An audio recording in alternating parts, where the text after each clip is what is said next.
Hello everyone, आज के इस वीडियो में हम देखेंगे हिंदी भाषा से रिलेटेड कुछ इम्पोर्टेंट टॉपिक। तो इसमें चलिए देखते हैं। भाषा वह माध्यम है जिसके द्वारा मनुष्य विचारों को या भावों को बोलकर या लिखकर व्यक्त करता है, उसे हम भाषा कहते हैं। भाषा कितने प्रकार की होती है? तो भाषा जो है 3 प्रकार की होती है। पहली है मौखिक भाषा, लिखित भाषा तथा सांकेतिक भाषा। मौखिक भाषा जो हम बोल कर व्यक्त करते हैं तो उसे हम मौखिक भाषा कहते हैं। लिखित भाषा तो जो हम लिख कर व्यक्त करते हैं उसे लिखित भाषा कहते हैं। सांकेतिक भाषा तो जो हम संकेतों के द्वारा व्यक्त करते हैं उसे हम सांकेतिक भाषा कहते हैं। भाषा की विशेषताएं। भाषा में निम्नलिखित विशेषता होती है। पहला है भाषा प्रतीकात्मक है, भाषा ध्वनिमय है, भाषा का संबंध मनुष्य से है, भाषा मुख से उच्चारित होती है, भाषा एक व्यवस्था है जो अनुकरण से आती है, भाषा जो है परिवर्तनशील है। तो भाषा अगर आप किसी दूसरे माहौल में जाएंगे तो वहाँ की भाषा कोई दूसरी होगी, तो इसीलिए जो है भाषा परिवर्तनशील भी होता है। भाषा की क्षेत्रीय सीमा होती है, मतलब कि इसकी बोलियां भी जो है, भाषा जो है क्षेत्रीय सीमा होती है, इसकी बोली भी अलग अलग होती है। भाषा कहीं आप अगर दूसरे एरिया में जाएंगे तो देखिए वहाँ की बोली अलग होती है, तो इसीलिए जो है भाषा जो है क्षेत्रीय सीमा होती है। भाषा सरलता एवं प्रौढ़ता की दिशा में सतत गतिशील होती है। भाषा का विकास नदी की धारा के समान अबाध गति से होता रहता है। अब देखते हैं अक्षर या वर्ण। भाषा का वह छोटे से छोटा भाग जिसके टुकड़े ना हो सके, जैसे आ, बड़ा आ, छोटी ई, बड़ी ई आदि, तो इसके जो हैं टुकड़े नहीं हो सकते हैं। शब्द अक्षरों के योग से बनने वाले ध्वनि समूह को शब्द कहते हैं, जैसे आना, जाना, रात, दिन। वाक्य सार्थक शब्दों का ऐसा समूह जिसका कोई अर्थ हो तो वो वाक्य कहलाता है, जैसे राम घर जाता है। लिपि किसे कहते हैं? तो भाषा के लिखने के तरीके को लिपि कहते हैं। भाषा के उच्चरित स्वरूप को लिखने के लिए जिन चिन्हों का प्रयोग किया जाता है तो उसे हम लिपि कहते हैं।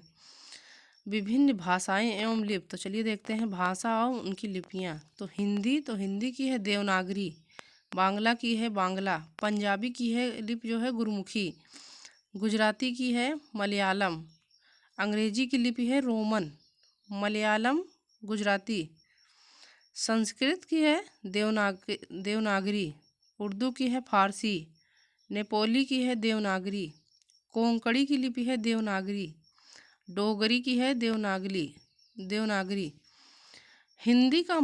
हिंदी का महत्व देखते हैं। हिंदी भारत के एक विशाल भूभाग पर बोली जाने वाली भाषा है। हिंदी भाषा को बोलने की संख्या विश्व में सबसे अधिक है। विश्व में हिंदी भाषा का 3रा स्थान है। हिंदी भाषा देश की राष्ट्रीय भाषा ही नहीं बल्कि संपर्क भाषा भी है। यह राष्ट्रीय एकता को मजबूत व व्यापक बनाती है। हिंदी भाषा में जो बोला जाता है वही लिखा जाता है। यह भाषा पूर्णतः वैज्ञानिक है। एक ध्वनि के लिए इसमें एक ही चिन्ह है। यह इसकी सबसे बड़ी विशेषता है कि इसमें उच्चारित ध्वनियाँ ही अंकित होती हैं। इस हिंदी भाषा के पास विपुल शब्द भंडार है। संस्कृत के साथ इसमें अपने विकास क्रम में अंग्रेजी, उर्दू, फारसी, पुर्तगाली, फ्रांसीसी आदि अनेक भाषाओं के हजारों शब्दों की आत्मसात कर लिया है। ज्ञान विज्ञान की शिक्षा देने में यह भाषा पर्याप्त सक्षम है। इसमें तकनीकी एवं वैज्ञानिक शब्दावली का पर्याप्त विकास किया जाता है।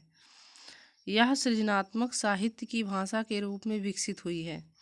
विश्व की लगभग सभी भाषाएं हिंदी की देवनागरी लिपि में लिखी जा सकती हैं। यह सरल, व्यवहारिक और जीवंत भाषा है। यह भाषा सामाजिक सांस्कृतिक संप्रेषण का माध्यम है। अब देखते हैं वर्ण या अक्षर। तो भाषा का वह छोटे से छोटा भाग जिसके टुकड़े ना हो सके वर्ण या अक्षर कहलाता है। जैसे छोटा आ, बड़ा आ, छोटी ई, बड़ी ई आदि। तो इसके जो हैं टुकड़े नहीं हो सकते हैं। भाषा की सबसे छोटी इकाई को हम वर्ण कहते हैं। वर्ण की विशेषताएं। यह एक ऐसी इकाई है जिसके टुकड़े नहीं हो सकते हैं। भाषा की सबसे छोटी इकाई है। इसके योग से शब्द बनते हैं। अब वर्ण के भेद देखते हैं। वर्ण या अक्षर जो है दो प्रकार के होते हैं। पहला होता है स्वर और दूसरा होता है व्यंजन।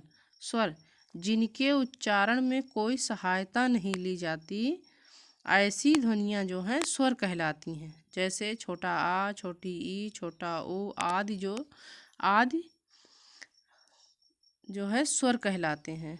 तो स्वर तीन प्रकार के होते हैं। पहला है ह्रस्व स्वर। जिन स्वरों के उच्चारण में कम समय लगता है तो उन्हें हम ह्रस्व स्वर कहते हैं। ह्रस्व स्वरों की संख्या 4 है। छोटा आ, छोटी ई, छोटा ऊ, री। दीर्घ स्वर जिन स्वरों के उच्चारण में ह्रस्व स्वरों से दुगना समय लगता है उन्हें दीर्घ स्वर कहते हैं। इनकी संख्या जो है 7 है। जैसे बड़ा आ, बड़ी ई, बड़ा ऊ, ए, आए, ओ, आओ। अब देखते हैं प्लुत स्वर। जिन स्वरों के उच्चारण में ह्रस्व स्वर से 3 गुना समय लगता है उन स्वर को प्लुत स्वर कहते हैं। अब देखते हैं व्यंजन। व्यंजन का अर्थ वे वर्ण जो स्वरों की सहायता से बोले जाते हैं तो वे व्यंजन कहलाते हैं। तो हिंदी में व्यंजनों की संख्या कुल 33 व्यंजन है। व्यंजन के भेद। व्यंजन के जो हैं 3 भेद हैं। पहला है स्पर्श व्यंजन, अंतस्थ व्यंजन तथा ऊष्म व्यंजन। स्पर्श व्यंजन ऐसे वर्ण जिनका उच्चारण करते समय या बोलते समय मुंह से किसी न किसी का स्पर्श हो तो वो स्पर्श व्यंजन कहलाते हैं।